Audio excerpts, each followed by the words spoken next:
Welcome back to the Built on Air podcast. We are in episode 6 of season 21. Good to be with you again. Got myself and Allie with us.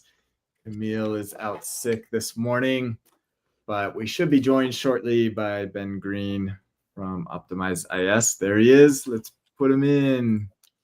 Welcome, Ben. Hello. Hi, Ben. Hi, Allie. Hi, Dan. Excited to be back. Good to have you with us, Ben. We'll get more into what Ben is up to in a later segment. So I'll walk us through the show, what we're going to be talking about. Well, we start with our round the bases, keep you up to date on everything new and exciting in this world. Then a shout out to our sponsor, OnToAir and OnToAir Backups. Then Ben is going to scripting time, but without the scripting. So scripting without code. Ben's going to show us some tricks that he's got in that realm. And then Allie's going to answer an audience question on kind of around updating prices based off of a price sheet deal dynamically. Then a shout out to join our community. Then finally, I'm going to end. This actually, I think the first time I've used this new segment, we're calling it Feature Alert. Talk about like a specific feature, typically a new feature. So we're going to do a demo of the mail hook automations that have recently launched. So with that, we're going to talk about around the bases. First of all, if you are an Eagles fan, we just had the Super Bowl, so we'll start there. If you misspell Eagles, it looks like Google gives you a nice little surprise for the Super Bowl winning Philadelphia Eagles. Relatively boring game that was, but last year we did a segment all about how to track for the Super Bowl and the playoffs and everything. I think Max came on, so we didn't do that this year. Maybe that's why the game was boring. We didn't have that. So anyways, shout out to any Philadelphia fans. On a similar note, Rand Fishkin, who is a very well-known name in the software SaaS world, marketing, talked about AI. So I'm assuming he didn't say this was for the Super Bowl. I'm assuming it was. I don't remember an OpenAI. I didn't watch all the commercials, but anyways, talks about how they spent $14 million on the TV ad, and they didn't use AI to create it. They did it all by hand. So if you're worried that OpenAI and AI is taking over, still got a little ways to go when the company behind it is still using humans to make their advertisements. So that's probably good news for us. Any Super Bowl comments before we move on? Justin said it was a pretty cool ad. I'll have to watch it after. Yeah, I'll have to watch it. Some of them were really strange, but I laughed really hard. There was one with Seal, the Mountain Dew, I think. Yeah. I had him like as a seal. It was really silly. Yeah. Very weird. Yeah, my kids. Well, you guys are young. My kids were like, "Who is that?" I was like, "You don't know who Seal is?" Love it. Yeah. Okay, moving on. A couple of highlights from Airtable. If you're looking to work for Airtable, there's a couple openings that looks like on the services team. If you'd love to work directly with Airtable, they've got there. They're also looking for some fresh new grads on the software development side for the product. So if you know of anybody recently graduated in computer science or similar, looks like they're growing. So that's good. Be a good place to work at Airtable.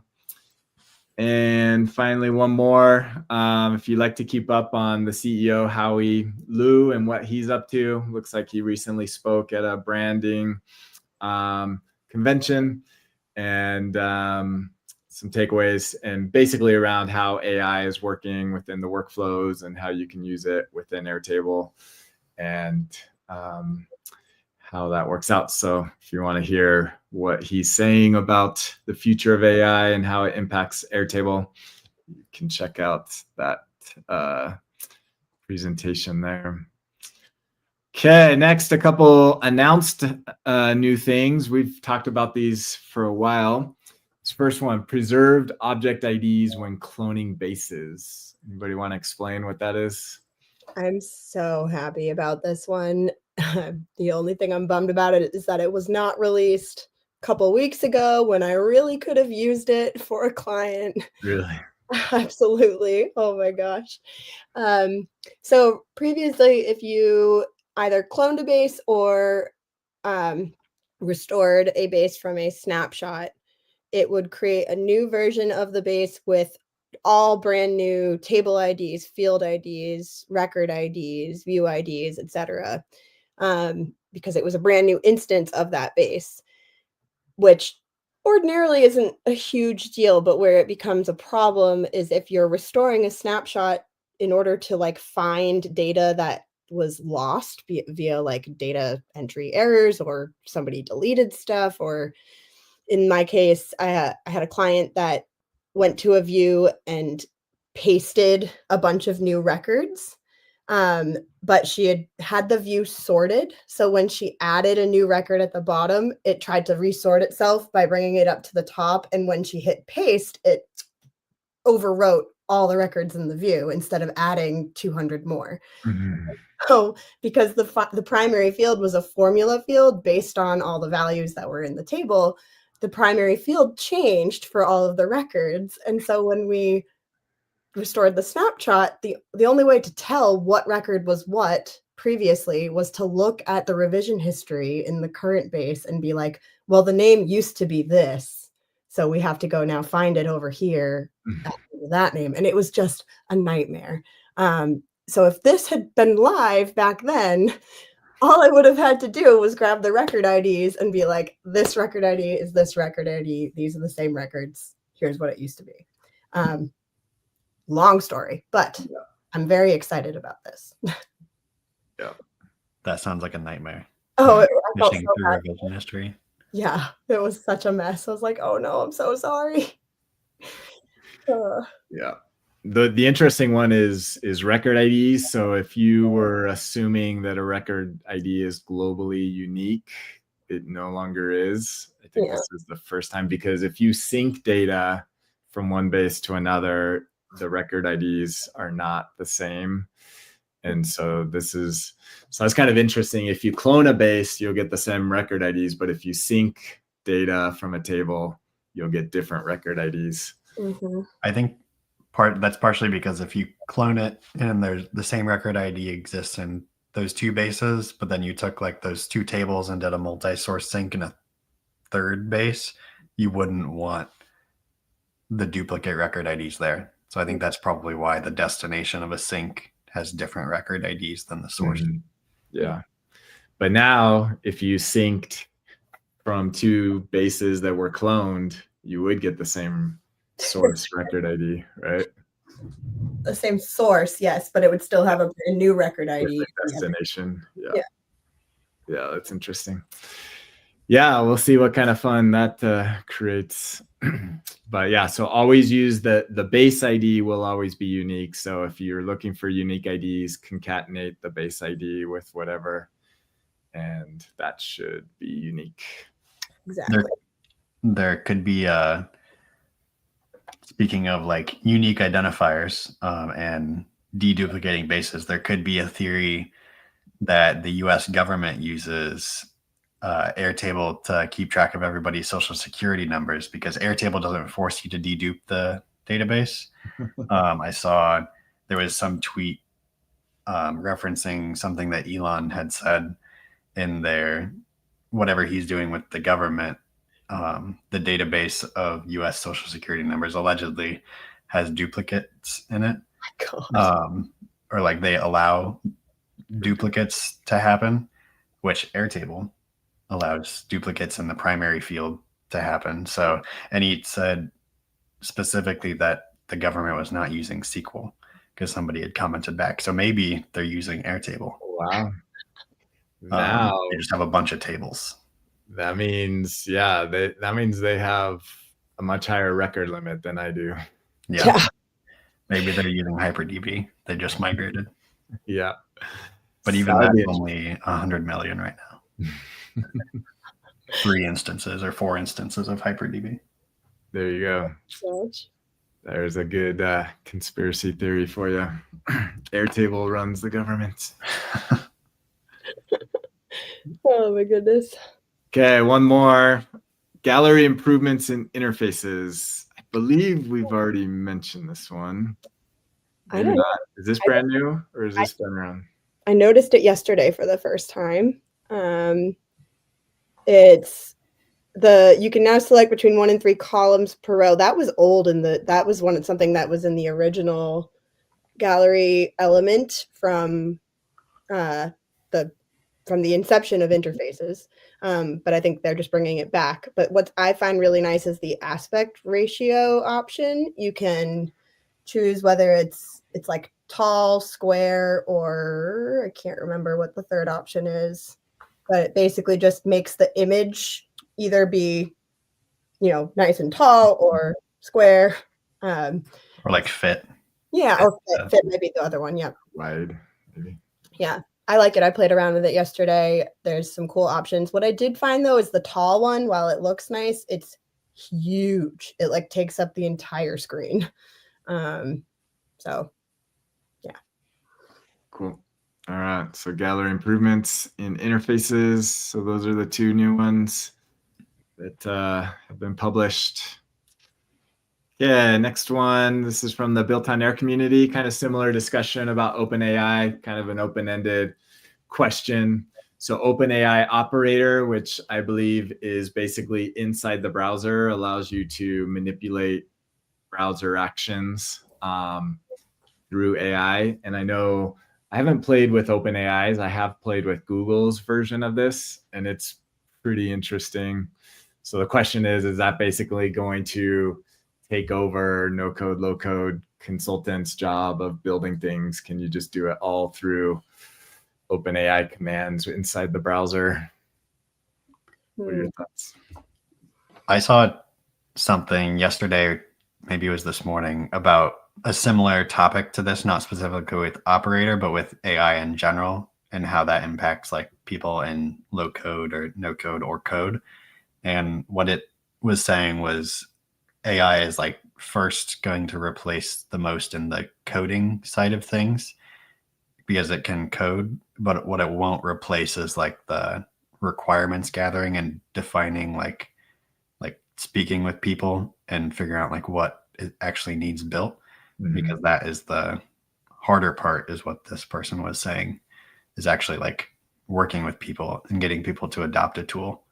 So potentially some of the configurations, like we've already seen it with AI Co-Builder, it currently does the first maybe 25% of an interface if you're starting from scratch, but it doesn't yet speak with users to gather requirements. Yeah, definitely will be an interesting future. I had a really hilarious conversation with ChatGPT over the weekend where it hallucinated wildly. And then when I called it out, it like marveled at what a cool fake idea it had. It was like, but wouldn't that be awesome though? And I was like, that is weird. Like, yeah. All right, next one. Looks like I think we did mention previously that they did an update to the iPad app. And so Scott Rose is pointing out that they fixed long-standing bug that made Airtable unusable from an iPad web browser. Many of Airtable screen elements were completely untappable and therefore unusable, but it looks like it's all working again. So that is good news. Excellent. So it looks like that wasn't for the app itself, but if in the browser, if you were browsing from a tablet. Very good. All right, last one, kind of keeping on the AI theme. We've got Airtable backend with AI web builders like Bolt and Lovable. This is something I've kind of been curious about. I've been kind of following some of these apps, and it'll be interesting to see how it plays out.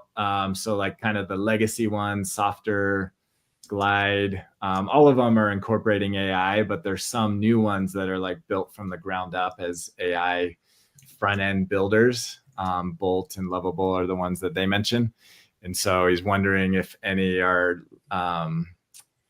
built on top of Airtable as kind of the data source. So one that I've been kind of following closely, I think Camille has as well, as WeWeb. They're launching an AI front end builder, I think this week actually. I saw on their newsletter. I don't know. What are you guys seeing in this space? I haven't really seen a lot of people with using full-on AI web builders. More along the lines of like softer, they've got all sorts of different places you can use AI, like to help type your like landing page text or even create images right within software, which is really cool. But yeah, I haven't actually done any playing with like full front to back AI web app builders. Yeah. Anything you're seeing, Ben? No. Not Just following that. software. Yeah. Yeah, it'll be interesting. The WeWeb demo I saw, it was pretty crazy. You just describe it and then you can modify it as well. It's not just one time like CoBuilder. Like you can actually say, okay, I like that, but change this, and it'll actually like recreate the screen. And then from there, you can manually make changes if you want to. So it's a good like starting place to build something. So yeah, it'll be interesting to see how the front end world evolves with AI. And I'm sure Airtable, it's on their roadmap to continue to evolve their co-builder to be, just making, tweaks or modifications just through AI instead of manual. Absolutely. Yeah. Actually, Replit is pretty. I don't know if you guys have ever played with Replit. I played with it long ago. It started as kind of like a hobby builder, but then they really adopted early the AI wave, and it's pretty amazing. You can build full blown apps with it now, both web and mobile. It's pretty interesting one to watch. Very cool. Okay, that kind of concludes our round the bases. You're now up to date on everything going on in the Airtable world. Next, we have our sponsor, OnToAir. If you run your business on Airtable, it's best practice to make sure your data is stored outside of Airtable. That's where OnToAir Backups comes in. It will back up your data onto Box, Dropbox, Google Drive, or OneDrive.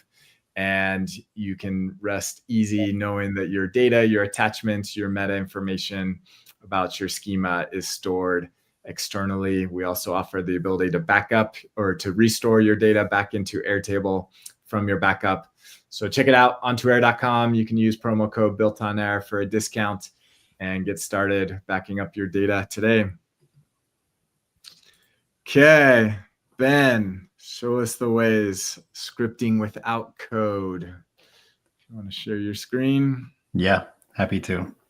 So some of this may be fairly basic for Dan and Allie, but as somebody who does not have a passion for writing code or understanding code that has already been written, this is like I'd say the method that I have become accustomed to in Airtable if I can't use a tool like Zapier or Make. So I'm gonna, let's see. Before I jump into that, are you guys part of like AI labs? Is that a thing that is able to be spoken about? Do you know? I think it is. I see it on screens where you can like apply to join or enable it, right? Dan, what do you think? We'll ask for forgiveness if needed. Well, AI labs, I think it's something that everybody can sign up for if you're a part of AI. But I was just thinking about this, about generating interfaces using AI and Airtable from on top of an app you've already built. Mm-hmm. And if you click on like the AI thing, if you in the admin panel, you have to like probably accept some NDA that I'm not going to try to remember what it says about AI labs, but one of the things I think recently, like within the last few months that they added was you can add things to your existing base. So you can add interfaces to your existing base. You can create dashboards, create tables, as well as create an automation. So I'm not actually going to demo this, but if you're interested in AI, I think AI interfaces, like we were just talking about with like those other tools, this is potentially something that could let you build new things on top of a base, but not necessarily like enhance an existing interface. Yeah, I think I know somebody shared that screenshot in the community, so I think we're okay. I don't know if this is like, I think my favorite thing just as a part of AI labs that I like was pleasantly surprised with that I saw come up one time is it suggests the field type. I don't know if this was already, this may be very old news, but I saw this one day and I was like, that's so nice. I don't have to like go search for the field. Yeah. I just say due date and then it says, hey, you should create a date field. Anyways, okay. So scripting without code. I took some coding classes in college, so like I have a little bit of fundamental knowledge, but I think this is applicable for anybody who has never coded before, and you just want to like do something like, maybe creating an API call is something you want to do.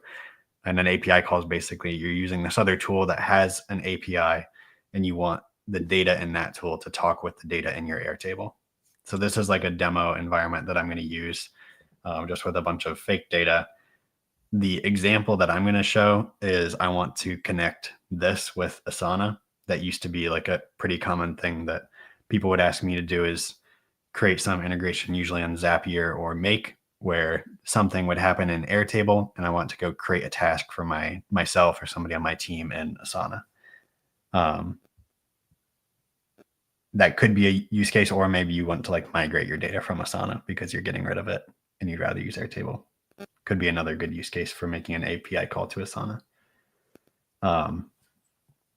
I've been doing this in Airtable automations, and like I don't want to use something like Zapier or Make. So I have a test one that I was playing with earlier, but I'm just going to start from scratch on this. So I'd say like the 101 that you should know about like API calls in general that I think is like not so much related to scripting, but is just in general, you should understand what CRUD means, which is create, read, update, and delete. Those are generally the 4 functions that you would ever perform from my perspective. Correct me if I'm wrong, but those are the main 4 functions that you would ever perform when you are making an API call, or you're wanting like to make this Airtable data talk to the data in a different tool like Asana. And an example would be I want to create a task, or I want to go get a task from Asana. So you want to read that task, which is the R. You may want to go update the status of a task, or you maybe want to delete a task. Those are that's CRUD. The 4 things that something happens in Airtable, then you want to go do this thing in Asana. Is that accurate, Dan and Nelly? Yeah. Yeah.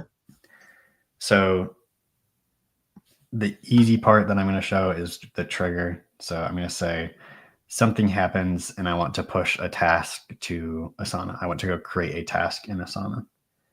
I think I created a checkbox that is just trigger. So this is going to be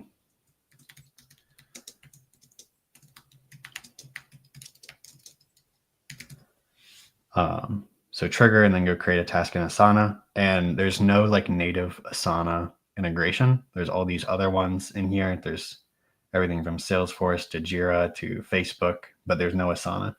So you're kind of stuck with this option that is run a script. Now, this is like where most people, including myself, before like maybe like 6 months or a year ago, I would just like stop here and like go try to figure out some other way of doing it because I never wanted to mess with any of this. And I think to this day, I still haven't really I don't think I've written a full line of code in this scripting block because I don't particularly want to. But it's possible to do all of this without writing a line of code. So what I use is just ChatGPT. ChatGPT, I found I can do pretty much everything as long as you can talk through the concepts, like we just talked about CRUD, as long as you understand those kind of 4 different actions you might take with the API, you can do most things. So what I would do in here is I would say, I am using Airtable automations, and I want to create a task via the Asana API in Asana. Can you give me the automation script to do this? So it's going to give you, it knows Airtable automations is going to use JavaScript. So it's going to say, go get your API key. So if I go here,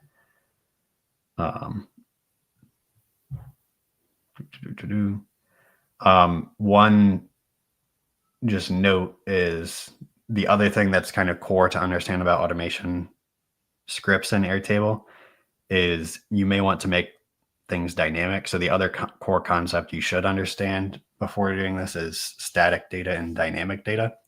Static data is something that's going to be like the same every single time. So maybe you're fine with like every time you create a task, it's going to have the same status every time that's like to do or incomplete or something like that.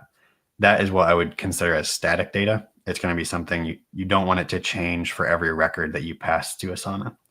Dynamic data is something like the due date or the assignee or the task name, where every time you pass that task into Asana, that piece of data for that task may be different. The project that task is linked to may also be different. And that is dynamic data.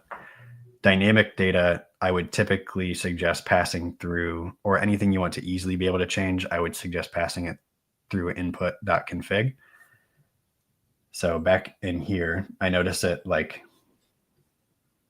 it sets a few of these as constants, I think is what those are called. Yep. But I'm just going to ask it to convert all of that to input config.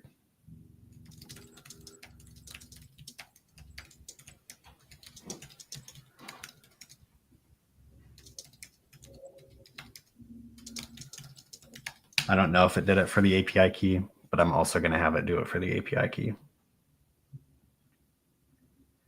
And I think that is also one downside currently, and I won't spoil any Airtable product updates potentially coming to the API key or having a secret, but I'll leave that the way I said it.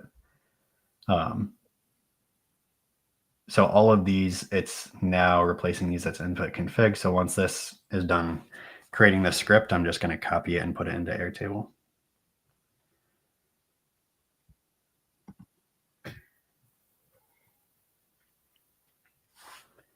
It's pretty cool how well it knows the environment, you know, because that's very specific to Airtable.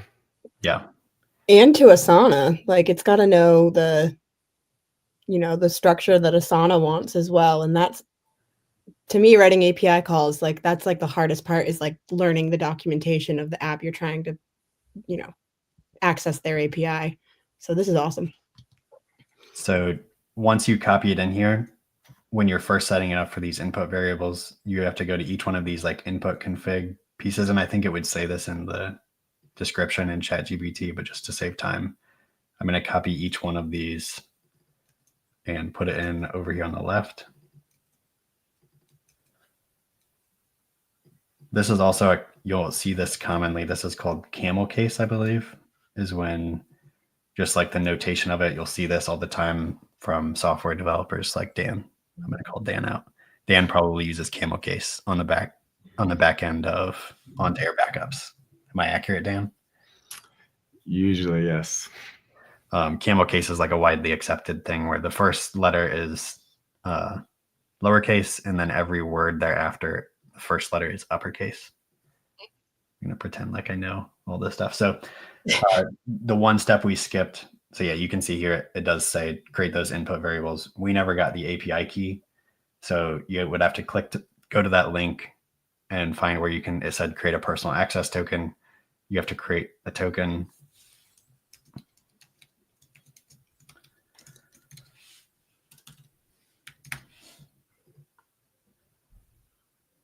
and then you copy this token right here.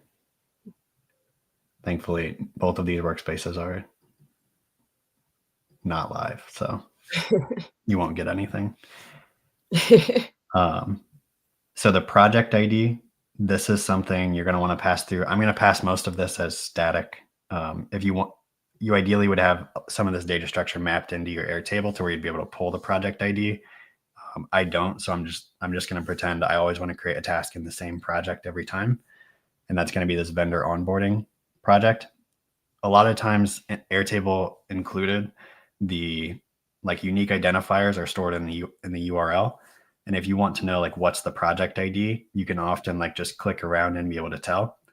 So in Asana, if I click around, I notice that the second ID in the URL changes. So if I change from list to overview, that changes. So that tells me that that's like which visualization I'm looking at. Mhm. Most likely like this. I know, in fact, in Asana that this first number is the project ID. So I'm going to make that static every time. I'm going to make that the project ID. Here, for fun, to show dynamic data, I will pull the name of the task. So using the little blue plus, you can pull anything from your triggering record or any step prior to it. You can also pull in any notes.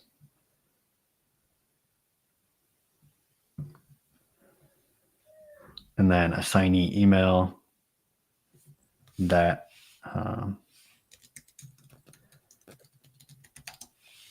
going to type in my email, or you could pull in an email from the base. I think there was, when I was testing this earlier, I had a date in here and it did want the dates formatted very specifically, like YYYY-MM-DD. And so if you have something like that, where you may have to play back and forth with ChatGPT, is like formatting, making sure the data is cleansed and like is in the right format when you send it. Mm-hmm. So to start off, this should have an error because I know it's missing certain things that it didn't think of. But I'm going to test this and show how debugging also works without having to learn how to code. So I know it should be missing something that is called the organization ID, but maybe it did fine. It looks like it was fine. So I created something that should have edit product descriptions for online, and it's right there. Yes. So it has actually didn't even have a single error the first time. That's incredible. That always scares me a little bit when that happens. I'm like, uh-oh, what did I do wrong? Yeah, I planned for an error to happen to show. I do right. One error that I had earlier was like I had given ChatGPT my secret and it put it wrong in the script. So just to show an error, I can like mess with my API key, so it should have an error. And then sometimes what I would do is just feed this error then back into ChatGPT. So whenever I had an error, like if the data wasn't formatted right, I would just like feed it back in. And so then it like kind of gives you a response, or maybe it's going to like output the error in a more readable format that I'll then pass back into ChatGPT. The nice thing that I've noticed about ChatGPT, because I've seen some like scripts that whether it's people on my team or scripts I've seen from other people that they've made, is the output from ChatGPT is always like the output of this scripting action is typically very nice. Mm-hmm. Now I wish, okay, copy this. So I'm going to test that again to show what the output looks like. And we'll copy this.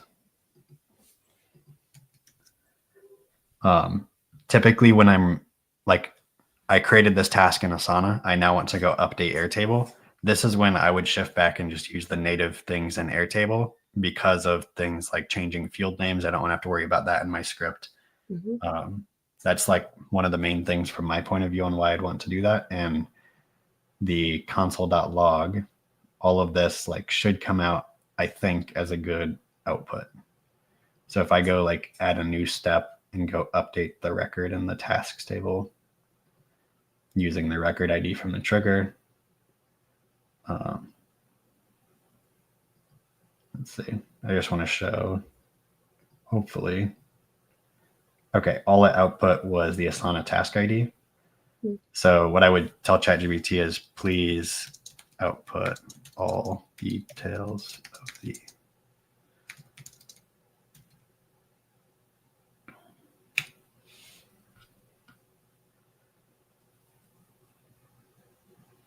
So because it only gave me like the ID of the task, I wanted to include any other details, like maybe there's certain defaults set on that project that I want to bring in, or maybe something happens in Asana that doesn't happen in Airtable. I would just ask it to update the script. It's going to go rewrite it. And this is how I script without scripting. I just saw something in that script that I have never seen before. At the very top, where it's defining the constants, where it's got, Dan, you would know better than I'm entirely self-taught, so I don't know what I don't know. Where it says constant task notes equals input config dot task notes or no description provided.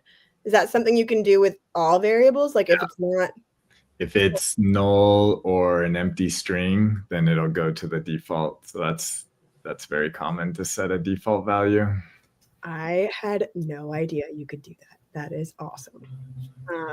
I usually use like a ternary, but that looks like it's so much cleaner. I like that. Yeah.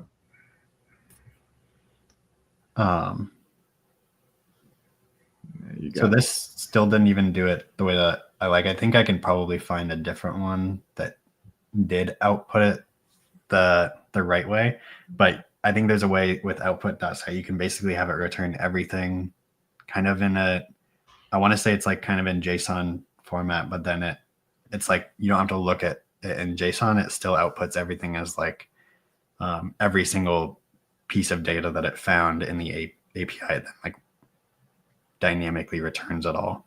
So this one, it looks like it's still setting things individually, which is why it looks like this, but we've seen ChatGPT do it better than this as well. I think you can only output strings and arrays. Mm-hmm. And actually it's a little annoying because if you try and output something that's null, it will give you an error. And then if you're trying to if you don't always have the same variable names and you're trying to output them all regardless, you have to do some major configuration to get it to all work, because if you're missing one, it'll error later on in the automation, which is quite frustrating. Yeah. Very cool. Yeah, I love this. This is great. Anything else? I think that's the main thing. I can just say, as somebody who doesn't really want to write any code, this has been a game changer for me, because a lot of times clients, they either don't want to use a different tool for some security reason, or they just actually are prevented from using these other tools. And so being able to do something like we did this in probably 10 minutes, just make an API call to another tool, so long as you can understand, I would say, CRUD and dynamic versus static data, you're going to be able to tell ChatGPT to write you pretty much anything and just keep feeding the errors back into it. And I've found it's I've been able to do most API calls. I can't think of any. Sometimes the only ones that get tricky that I've seen are working with attachments, but outside of that, highly encourage ChatGPT scripting. Yep, it's a must. Awesome. Thank you, Ben. Tell us, give us a quick update. Tell us where people can find you if they want to work with you. The quick update is, let's see, I need to get the date right. So I think Jen might have been on here recently, and she's hosting this AI user group with Airtable. Was she on this podcast talking about that, or where she was somewhere talking about that? We've talked about it. She hasn't been on in a while, so yeah. So Jen hosts a group for AI, and then I'm hosting a group for marketing. So I know Jen has an event coming up, so I would encourage you to go check out Jen's. but on a week from today, in 20 minutes, so must be right after the Built on Air podcast, I'm hosting a session that's Airtable Basics Advanced Interfaces for Marketers. So basically, we're taking a base from somebody who was using Airtable like 4 years ago, like mostly to its potential, kind of before interfaces were rolled out and before most automations were like really heavily used, and showing what it looks like to take that base and now like what changes would you make to use Airtable to its like fullest potential today. So I'll be going through that next week. This is in the Airtable community platform in the marketing user group. That's like one of the places that if you want to get in touch with me again, and then optimizeis.com is our website. But we do YouTube videos as well. So I don't know how many things I should plug, but I'd say either the YouTube channel or the website is the easiest. I was going to ask, are you still doing lots of videos? I know it's been, so very prominent on YouTube, OptimizeIS, and marketing channel in the community. Awesome, Ben. Glad to have you back on. Feel free to reach out to Ben. Any questions on this front? Let's move on. Ali, going to answer a question from the community. All right. There you go. Awesome. Okay, so this is a great question. Comes up a lot, and it's not really something that, in my experience, that you think about until it's caused a problem, and then you're like, oh wait, I should do something about that. So this person is asking how they can design a product table with valid from and valid to prices in a linked table. And this is quite a long post, but to summarize essentially what's happening, and this is a very common issue, as I said, is if you've got a table of products and you've got pricing for those products, say you're then linking those products to some line items for invoices or whatever it may be, and you're calculating based on that unit price what your subtotal is going to be. And these are old, so this is one of the very first bases I think I ever made on the, like, as an example for the forum, 2019 here. But these are old invoices, so theoretically I would not want to touch this invoice total. Like, this should be frozen in time. It was $140. I don't want that to change when I look back at my historical data.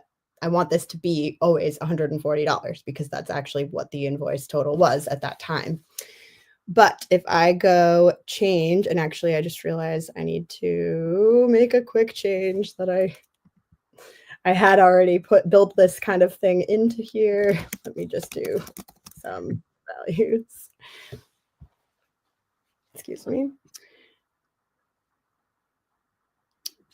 All right, and of course that already changed it, but starting over, if this was $144 and then I went and changed a couple of my prices to $25, $15, prices don't usually go down, but they can.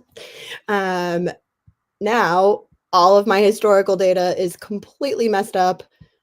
I don't know what the price used to be unless I go back and look at revision history. And I don't want that to happen. I want to not affect any historical data when I change the pricing of my products. So one approach to doing that is to actually create a table that is linked to your products. And we could call this product pricing. I'm just going to delete. No, am I frozen? Nope, there we go. Why? Delete all three of these fields. I'm going to link to my products, and I only want one product at a time. I'm going to include a currency field. We'll just call it price. And then what they had asked for specifically was like valid from and valid to as dates. So we could put in, you know, for item A, item B, item C. Let's see what those prices were beforehand. They were 17, 20, and 30. So 17, 20, 30. And let's say these were valid from 2019 up until today for all of those. And then I'm going to just create new ones and literally just grab what the prices are now and put them in here. So I'm going to then just, for my primary field, I 99% of the time am always using a formula. And I'll just have if valid from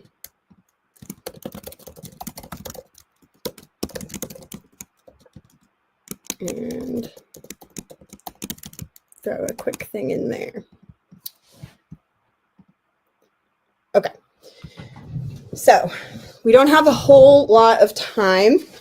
So what I would do probably is set up a formula that says, all right, are we within these date ranges? And let's actually set this to yesterday. So you could have a formula field that essentially would say, if this date has passed, then this is inactive. And if this date is on or before today, then we're active. To save time, what I'm just going to do is use a single select to turn on and off the ones that are active and inactive. And if we have time, we can come back and write the formula afterwards. But essentially, we'll say these three are now inactive, and these are now my active prices. Now, if I group by product, and then I like to color by status. So I can always see these are going to be my active prices. And I want this value to be used if I create new line items tied to that product. So there's a few approaches from here. What I would do first is, instead of having the unit price on my products table be an input, I want this now to be dynamic and be based on that new product pricing table that we just added. So what I could do is take this field, I'm just going to edit the same field and change it to a roll up. From my product pricing table, I want to grab the price, but only include the ones that are the status of active. Now, there are a couple of caveats here. You have to make sure that you only have one that's active at a time, because if you have two that are active, you're going to get the sum of those two things. You could have some, error checking to count how many are active and maybe output in here like a formula field that's like, warning, there's something wrong. But that's just something to note. So now on my line items, you could approach this in a few different ways. One approach is I have this unit price override field where I could set it up to say, okay, every time I send an invoice, I want to go through and just copy the value from this unit price field and put it here. So it freezes it in time. And then the formula that I had originally removed, because I forgot to do it before this call, would just say, if I have unit price override, I want to use that. Otherwise, use what's the current price of that product. That's one approach. Another approach, though, is you could actually link each line item here to the current pricing.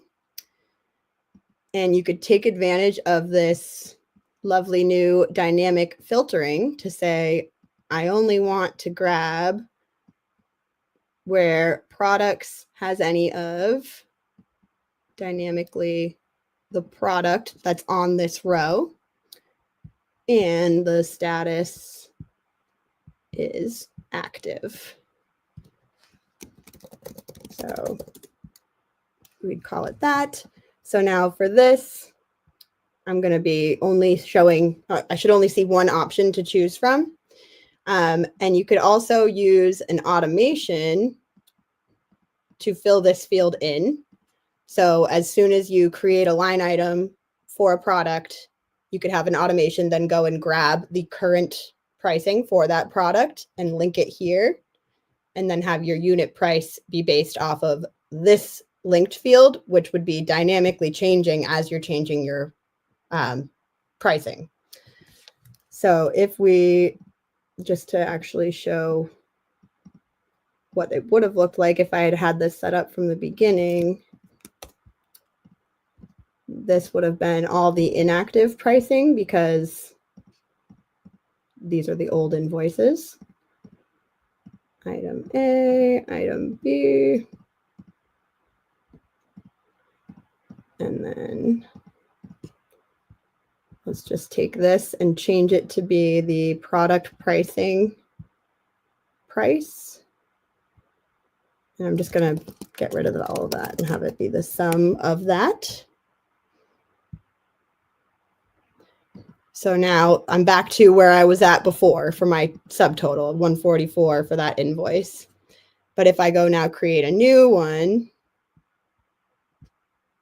and I would then put this filter back on where status is active. So now I'm going to say this is for a new invoice and the product is item A. And the pricing is this one. That was weird. I don't know what just happened there. I think I already had a record for that invoice, but either way, now you can see $15 for item A versus $17 a couple years ago. And it's going to be, it won't affect my historical pricing as I create new versions of that pricing. I hope all of that made sense. Oh yeah. You're essentially creating a versioning of pricing. Exactly. One active. Yep. Exactly. I've used that many times. I think I've usually went with like the linked record method. If you link it to this one, it kind of like stamps like what's the current price every time. But that only works, as you said, if there's like one current price at any one time. Exactly. And even like if you're going to use an automation, then you would really want there to only be one. But like maybe you have 3 different pricing options for the same product, depending on different clients or different, custom prices. You could have several different active versions. And then you'd be able to pick for each line item which one applies to this exact transaction or exact invoice. And I like this option as well because then you can see historically how your pricing has changed over time, whereas it's a little more difficult if you're just, freezing that value in a field. This is semi-related, but with the status field, now they have the AI ability to determine the value. Mm-hmm. Will it, if you give it a prompt that says, look at the valid dates, and if it's between those dates, set it to active, otherwise it's inactive, will it automatically change the status if you were to change the dates? I don't have AI enabled on this workspace, so I don't actually know the answer. I haven't played with the single select AI fields. Do you know, Ben? I do not know. Yeah, I haven't played with that. I think maybe if you had it on generate automatically, because I know when it's on generate automatically and a field value changes that it references, it does recalculate. Because that'd be interesting, like, I mean, I've done a lot of automations to like figure out which one's the active one or whatever. But if the AI could do it automatically, that'd be pretty interesting. For that one, I feel like you may be better off just using formulas anyways. If you can figure out how to write the formula, True. than using AI for it. Well, yeah, that's true. Awesome. Thank you, Ali. Thank you. Okay. Let's move on. Finish. I'll be quick. Quick shout out. If you're not in our community, join us. BuiltOnAir.com/join gets you in and gets you access to thousands of Airtable users talking about it all day, as well as our amazing newsletter. Keep you up to date on all the news going on that goes out every week. So make sure you subscribe to that and like and subscribe to our YouTube channel as well. Okay. Newly released Mailhook automations. So what I'm going to do is I took a screenshot of it. I know there's people out there that are wise enough to copy down the email address and potentially spam this. So I'm trying to block that. We'll see. Won't Russell call anyone out. But anyway, so I've got just a very basic database, and I actually set this up. I think I hit it enough where you can't get the full one to do this, but basically there is now a new trigger type that says when email received, and it will give you an email address going to an Airtable email inbox, and you can also put your own prefix on front of it. So that's kind of nice. So you can like name it. So then it makes it easy to show up in your contacts or something. So anything you put here, it will actually put at the front of the email address along with some unique identifiers. So it knows to trigger this automation. And then we're just going to test this. This is my first time testing this.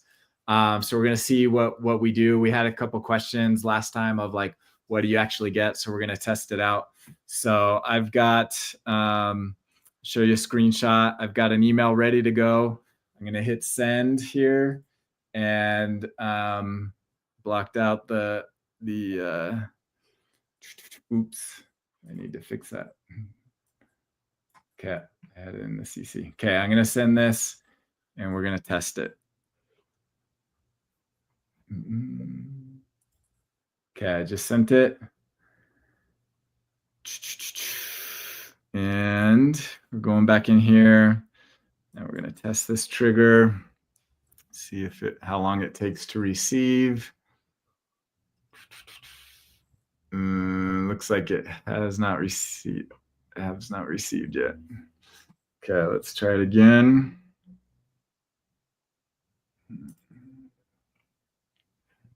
Yay. There we go. All right. So we get a unique identifier for that email. That could come in handy. We've got our subject. We've got our sender is me. Our to is just the email address. It'll give you the CCs, reply to. It gives you the body. It gives you a date on when it was received, and it gives you the body in two formats: a text format, and I had. That's interesting. It put in, so this is markdown. So it actually, so I had this text bold to see how it handled that. So it actually gives you the markdown equivalent. And then here it gives you the HTML equivalent. And then it also gives you, I wondered how it dealt with attachments. So basically it gives you the file name and looks like it gives you a unique URL that you can use. So what we could do is we could just keep a log of all of our emails that we get sent into here. So I've got this here, and we can just map it to all of the fields.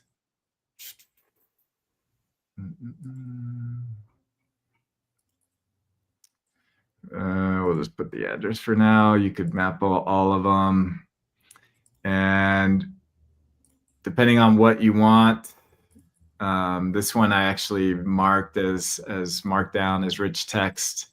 I also had another one for the HTML. And so we talked about the last one, the attachments. Wait, quick question. So Yep. on the two recipients in the output, is it always going to be the same? or like if I had sent it to like this email and Allie's email? I think it's You an think it- array. It looks like it's an array, so it would give you both. Yeah. Okay, interesting. Yeah. So a common, like I use HubSpot, and I have it to where you can automatically like BCC a HubSpot email address. So you could essentially recreate similar functionality to this, where you could always BCC an email address, and then it could go into here, and then you could put it into a log, and that gives us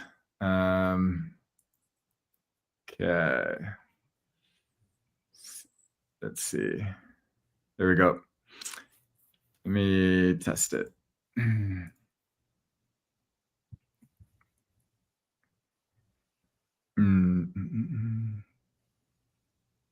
I guess. Okay, there we go. It didn't work. You got to send it again, huh? You could do run as configured on the create record step. If you click automation history first, which is weird. Yeah, this is a little bit of an annoying UI thing that Yeah. I noticed recently. I know, Oh, right? there we go. Thank you. Mhm. There we go. Okay. Oh, Oh, no, weird. Apparently it did work the first time. yeah. Okay, so now you've got it, and then my attachment was a CSV file. Oh, cool. Very basic CSV file. So if you wanted to, so I know they have a way to like automatically email directly to a table and sync it. So this could replace it. You would need to write a script or have ChatGPT write you a script that would, you'd have to read in that from the URL, the attachment URL, parse the CSV, and then update it yourself. I was hoping maybe they would have like a action that could do that for you, but I don't believe they do. So ChatGPT. you'd have to write that script yourself or get some help. And so yeah, so this kind of replaces that. It gives you more functionality because you can do whatever you want with that attachment, plus keep a history here. So pretty powerful. My big concern is like email volume is just so crazy. Like you got to be careful if you're wanting to log all your email this way. It could add up pretty quickly. So you might need to keep it clean or do something to delete them after a certain time or something. So Absolutely. It's interesting that it was bold. You bolded a part of your email, but then Airtable only put one asterisk around it, and then so it changed it to italic when it. yeah, that was a good call. Interesting. Yeah, so it didn't carry over. So I wonder if that's from the email client being a different syntax for how it does things. I don't know. Could be on either end, yeah. Yeah. Cool. All right, we're a little bit over. Thanks for sticking around. Thank you, Ben, for joining, Ali, and we will see you next week. So next week, watch our show, episode 7, then go straight to Ben's marketing workshop right after. Awesome. Everybody have a good week, and we will see you next time. Thank you. Thank you.